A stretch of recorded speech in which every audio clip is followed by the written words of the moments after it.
नमस्कार, मैं हूं आपके साथ अक्षता मौर्य। आप देख रहे हैं न्यूज़ 7 हिंदी। आइए नजर डालते हैं बिहार के मुख्य खबरों पर।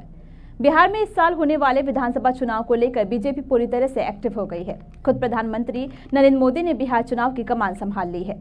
29 से 30 मई को प्रधानमंत्री का बिहार दौरा होना है। उनके इस बिहार दौरे से पहले 5वां दौरा भी फिक्स हो गया है। जून महीने में भी पीएम मोदी बिहार दौरे पर पहुंचेंगे।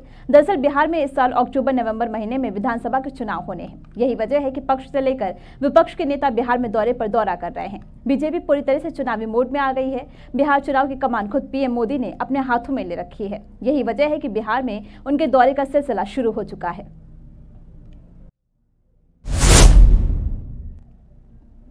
बिहार के नेता प्रतिपक्ष और पूर्व उप मुख्यमंत्री तेजस्वी यादव के घर पर मंगलवार का दिन खुशियां लेकर आया है। तेजस्वी यादव दूसरी बार पिता बने हैं। उनकी पत्नी राजश्री ने कोलकाता के एक अस्पताल में बेटे को जन्म दिया है। तेजस्वी यादव ने बेटे के साथ अपने एक फोटो सोशल मीडिया पर पोस्ट कर खुद इस बात की जानकारी दी है। लालू प्रसाद यादव और राबड़ी देवी अपनी बहू से मुलाकात करने के लिए एक दिन पहले ही कोलकाता पहुंचे थे। वहीं तेजस्वी यादव कोलकाता में पहले से ही मौजूद हैं। तेजस्वी यादव ने सोशल मीडिया प्लेटफॉर्म एक्स पर ये जानकारी देते हुए लिखा, गुड मॉर्निंग, आखिरकार इंतजार खत्म हुआ। हमारे नन्हे बेटे के आगमन की घोषणा करते हुए बहुत आभारी, धन्य और प्रसन्न हूं। जय हनुमान।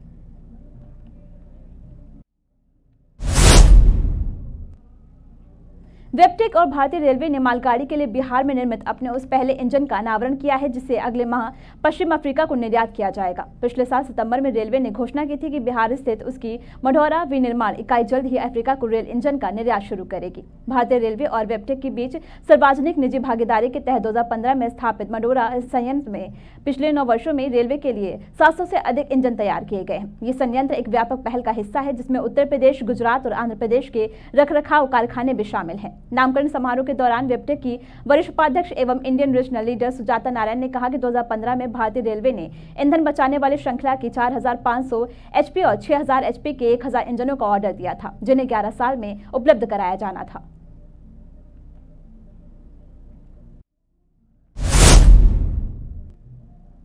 बिहार की राजधानी पटना में एक बार फिर कोरोना संक्रमण ने दस्तक दी है। मंगलवार को एम्स पटना के एक जूनियर डॉक्टर की रिपोर्ट पॉजिटिव आई है, जिससे शहर में कोरोना संक्रमितों की संख्या बढ़कर 3 हो गई है। इसके अलावा एक संक्रमित मरीज भारतीय कृषि अनुसंधान परिषद के 30 वर्षीय वैज्ञानिक हैं। तीसरे मरीज की जानकारी भी स्वास्थ्य विभाग के रिकॉर्ड में दर्ज की गई है।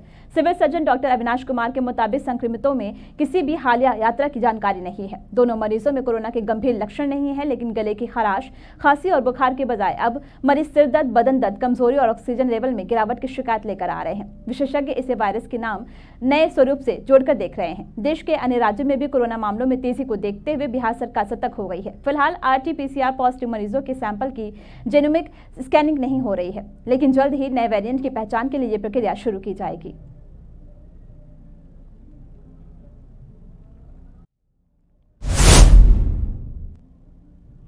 पटना में मंगलवार को बादल छाए रहने के आसार है। मौसम विभाग के अनुसार बादल छाए रहने के साथ ही 1-2 जगहों पर ठनका और हल्की बारिश होने का पूर्वानुमान है। बिहार के 14 जिलों में मंगलवार को ठनका और आंधी की चेतावनी है। इस दौरान 30 से 40 किलोमीटर प्रति घंटे की रफ्तार से तेज हवा चलने का पूर्वानुमान लगाया गया है। उत्तर बिहार के 1-2 स्थानों पर बारिश के भी आसार हैं। अगले 4 दिनों के दौरान अधिकतम तापमान में 4 डिग्री सेल्सियस तक बढ़ोतरी हो सकती है। इस कारण लोगों को भीषण गर्मी का भी एहसास होगा।